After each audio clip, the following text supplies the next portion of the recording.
Morning, everyone. By the end of today's lesson, you'll be able to say, I can paraphrase and I can also use content specific language. What do those things mean?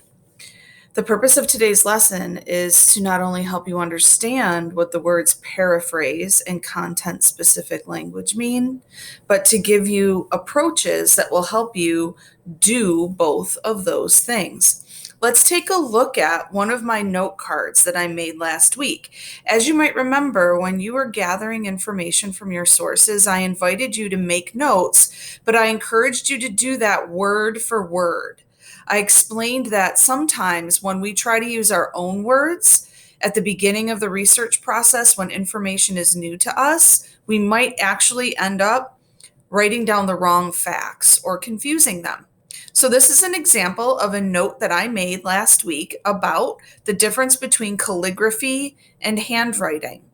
Take a peek at it. You're going to notice that I copied it word for word from the source that I used. But we all know that when it comes to writing your own research and information piece, you can't use other people's words. And we need to give credit to those whose ideas we use in any way, shape, or form, even when we make the words our own. That's why we are keeping a set of references and citing our sources so well. Here we learn that calligraphy has been around for almost 3,000 years. Hand lettering is a little different, though. Calligraphy is based on penmanship or writing letters. Hand lettering is based on draftsmanship or drawing them. How might I take that information and turn it into my own words? Sometimes this is easy for me and I don't need to wrestle with it at all. But sometimes I have a very difficult time taking what someone else wrote and making it into my own words. That's where sketching comes in handy. Take a peek at the second step. You're going to notice that I turned over a corner on my card and I doodled the note. I looked at the note that I made and I tried to come up with some visual representations of those ideas. I created a mock-up of a little calendar page and I wrote the word 3000 because that was an important bit of information. I created a pen and I scribbled a little and I used the letter C as a code to remind myself that calligraphy is really about writing letters. And then I did HL for hand lettering, and that's really about drawing letters. And I tried to show the difference between those two things in my sketch. Doodles do not have to be pretty, and no one's going to see them other than you. They just need to help you remember what your note said so that you can do this. When I flip over the back of the card, I open up the doodle. There's a whole space on the back of my index card that's empty. And I can use that space to begin revising what it is I want to say and beginning to paraphrase. When we paraphrase, we use our own words. Hand lettering is drawing. Calligraphy is penmanship. When we hand letter, we draw letters. When we use calligraphy, we practice penmanship. Calligraphy is about 3,000 years old and hand lettering is new. And you're going to see here, and I want to encourage you to embrace this, my writing is not perfect yet. I'm not even using great penmanship. I'm squeezing things onto the bottom of the page. It's going to look a little messy, and it should, because this isn't your final draft yet. There are a lot of things you want to think about and play with before you feel really good about revising this note and paraphrasing it.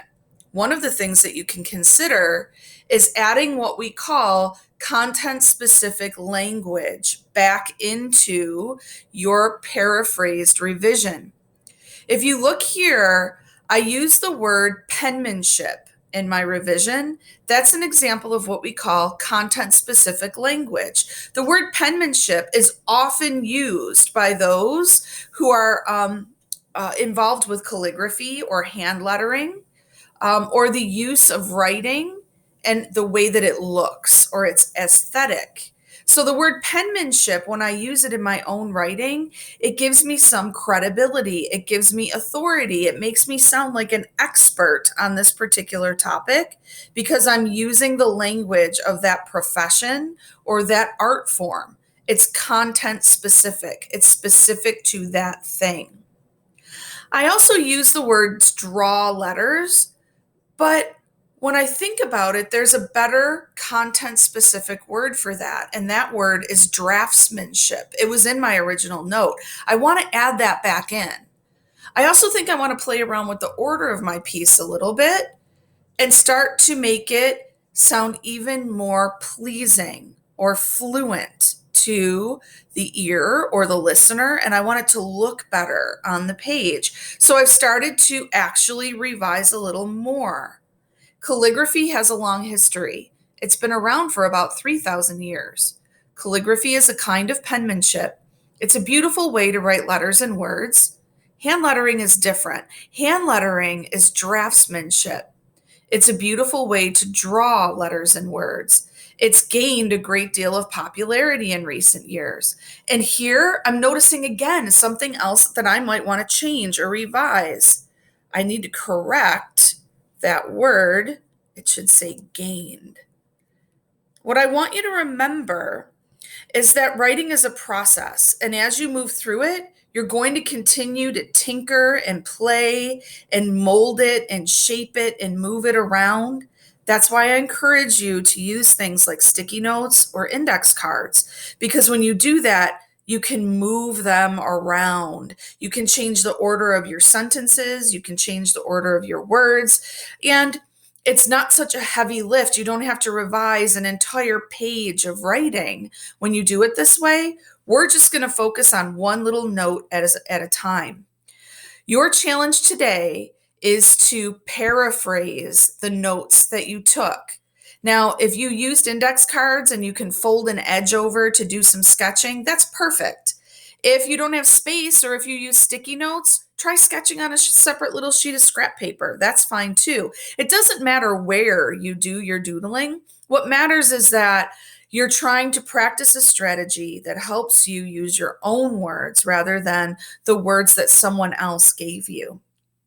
I hope that as you move through the process today, you're feeling increasingly confident and proud of yourself as writers. If you have questions, be sure to reach out to your teacher. He or she will get in touch with me if we need to talk a little bit more, but I will see you at the start of the next lesson.